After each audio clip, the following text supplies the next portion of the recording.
अखन अहाँ सब सुनि रहल छी मैथिली एक्सप्रेस की शानदार प्रस्तुति।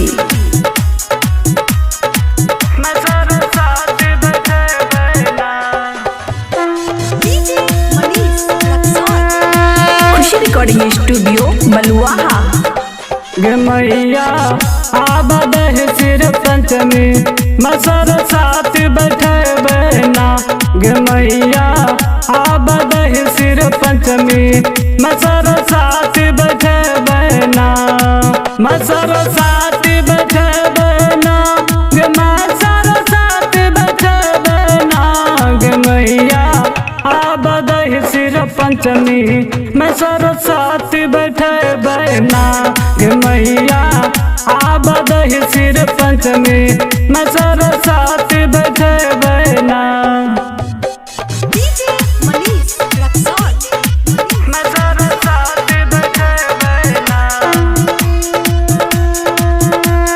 खुशी रिकॉर्डिंग स्टूडियो बलुआहा। गे छियै दीदिया के दाता इहो सारो साथी माता। गे हो सारो साथी माता। सारो साथी माता। गे छियै दीदिया के दाता इहो सारो साथी माता। गे हो सारो साथी माता। गे बहिना आबद सिर पंचमी मसर साथ बैठे बहना। गे मैया आबद सिर पंचमी मसर साथ बैठे बहना। मसर साथ बैठे बहना।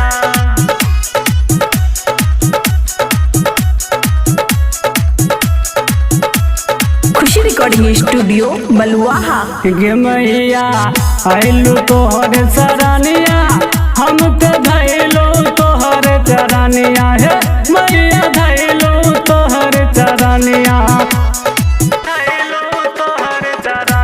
गे मैया आइलू तोहर सरानिया हम तो धैलो तोहर चरानिया। गे मैया धैलो तोहर चरानिया। गे मैया आबद सिर पंचमी मसर साथ बैठे बहना। गे मैया आबद सिर पंचमी मसर साथ बैठे बहना। मसर साथ बैठे बहना। खुशी रिकॉर्डिंग स्टूडियो बलुआहा।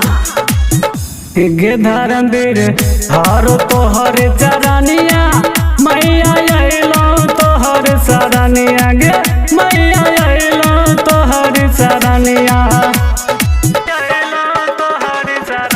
गे धर्मवीर धारो तोहर चरानिया हम तो अइलो तोहर सरानिया। गे हम तो अइलो तोहर सरानिया। गे मैया आबद सिर पंचमी मसर साथ बैठे बहना।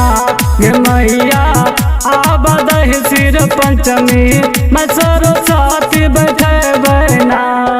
मसर साथ बैठे बहना। मसर साथ बैठे बहना। गे मैया आबद सिर पंचमी मसर साथ बैठे बहना। गे मैया आबद सिर पंचमी मसर